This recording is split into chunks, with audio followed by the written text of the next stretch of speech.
તારે ક્યાંય કામ નથી કરવું. કે તારા બકુલભાઈ ન્યા ના જાવું તો મારી દુકાને કામ આવે હાલ. અરે ના મમરાભાઈ, કામ કરવું તો ભોળા દાદાની વાડી જ છે, નકર કામ જ નથી કરવું. તો આ પણ હું કામ થઈ ગયો એમ?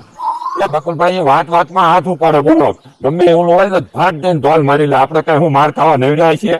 પણ હવે એલા ભાઈ તું કામ ઘણું કરાય ની સારે એવી નું કામ કરીને ખાતો જ હોય, પણ હવે ભાઈ એને ક્યાં આવશે ઢોલ મારવાની? તેનું શું કરવું? એટલું સહન કરી લેવાય. તો બકુલભાઈ આપણને કાર કરે નથી બોલ લેતા ઈ.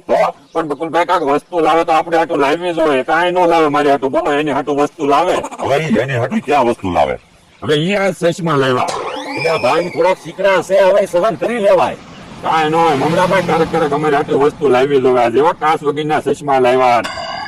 તું સાને કઈ જાતો ને એના ઉપર હાલત મમરાભાઈ આપણે સમજાય. હાલો હાલો, હું તો વાહન મળશે ને તો વયો જાય. થઈ ગયા ને માઈક્યું મારતા કેમ? હું ઓલો તમારો માણસ તો રોડે ઉભો ભલાનું ખો ઓલા દાદા ઈ હતો ને તે તમને રાંધી રાંધીને ખવડાવતો હતો. હવે તમે શું કરશો? મમરાભાઈ પેલા ક્યાં હતો? આજે તું રાંધતો ને, હજી હું આજે રાંધી નાખીશ. તો ભોળા દાદા આજે રાંધી નાખવાના હોય તો આપણે ત્રણેયનું પછી હારત બનાવી નાખજો. બોલવામાં ધ્યાન રાખજો, મગજ ઠેકાણા નથી. તો પણ મગજ ઠેકાણે રાખતા હોય તો એમ કેમ? આવો માણસ મળશે તમને? ભલે કામ ઓછું કરતો પણ ખાતો કેટલું? તો મેં એને ક્યાં કાંઈ કીધું? ખાલી ચશ્મા લાવો તો વિહાન ભાગી ગયો. તો પણ એની હટી લેતા હોય ને ચશ્મા. પણ એની હાટું હું લાવે? આ નંબરના ચશ્મા છે. તો પણ કાંસ તો નથી. તો ડોક્ટર સાહેબ પાસે ગયો તો ડોક્ટર સાહેબે કીધું તમારા નંબર નથી, ખાલી ફોર્મ લઈ જાઓ, નંબર આવે ત્યારે કાચ લઈ જાજો.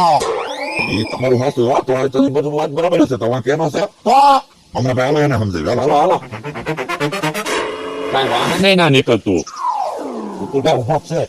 હાલ હાલ હવે એવી ખોટી રીહ ન કરવાની હોય. હાલ ના ના, હું નથી આવવાનો. યા ભાઈ, હું કામ ખોટી રી કરાઈ તારા માલિક કેવા થોડું ઘણું કીધું સાંભળી લે. એમાં હું થઈ ગયું? હવે પછી કેટલું સાંભળવું? પણ હવે એ ક્યાં હવે સાધુ જીવવાના? કાલ સવારે ટળી જાય પછી બધું તારું છે ને. તો હું એટલે જ ટીકી જતો, પણ એ તો વાતો કેવી કરે મારા દાદા કે 130 વર્ષ જીવાતા. તો મારે હજી 60 વર્ષ કામ